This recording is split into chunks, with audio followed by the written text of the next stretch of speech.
নমস্কার।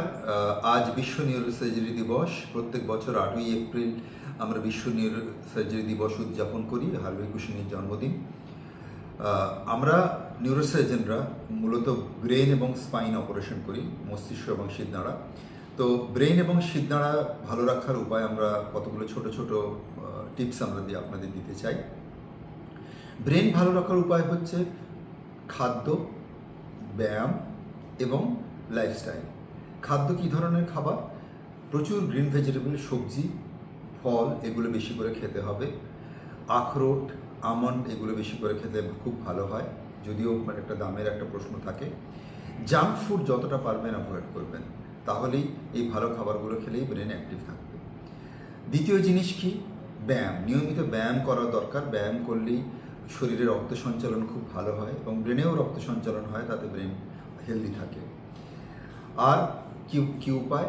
আর ব্রেনটাকে অ্যাক্টিভ রাখা খুব ভালো উপায় হচ্ছে বিভিন্ন বই পড়া, বিভিন্ন পাজল করা, সোশ্যালাইজ করা, একাকিত্বতে না ভোগা এবং নতুন নতুন ভাষা শেখা, নতুন নতুন স্কিল শেখা, এইগুলো কিন্তু ব্রেনকে খুব অ্যাক্টিভ রাখে।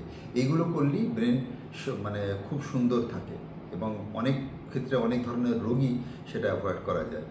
এবার আসি শিরদাঁড়ার কথায়। স্পাইন আমরা অনেকেই ভুগি, ঘাড়ের ব্যথা, কোমরের ব্যথা। প্রথম কথা বলি যে আমরা আমাদের ওজনের দিকে যেন নজর দিই। ওজন কন্ট্রোল করার বেস্ট উপায় হচ্ছে ভালো খাবার খাওয়া, ব্যালেন্সড খাবার খাওয়া, বেশি জাঙ্ক ফুড না খাওয়া, প্রচুর শাকসবজি খাওয়া, ফল খাওয়া। এগুলো খেলে ওজনটা অনেকটা নিয়ন্ত্রণে থাকবে। আর কীভাবে নিয়ন্ত্রণে থাকবে? প্রচুর ব্যায়াম করা।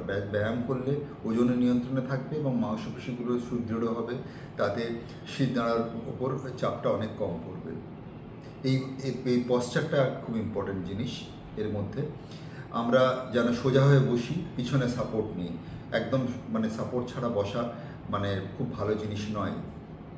আর ঘাড়ও সোজা রেখে কাজ করা উচিত। যারা অনেকক্ষণ ধরে একটানা কাজ করেন বসে থেকে, তাদের আমরা বলি যে কাজের মাঝে মাঝে একটু ব্রেক নিন, একটু শিরদাঁড়াটাকে স্ট্রেচ করা, মাংসপেশিগুলোকে স্ট্রেচ করা, এগুলো করা, একটু 1 মিনিট 2 মিনিট পায়চারি করে আসা, তাতে কিন্তু শিরদাঁড়াটা ভালো থাকে। যারা বয়স্ক মানুষ, তাদের আমরা বলি যে হঠাৎ করে শোয়া থেকে উঠতে যাবেন না, তাতে কিন্তু শিরদাঁড়া বা মাংসপেশি ইনজুরি হতে পারে, চোট লাগতে পারে, তাতে ব্যথা বাড়তে পারে।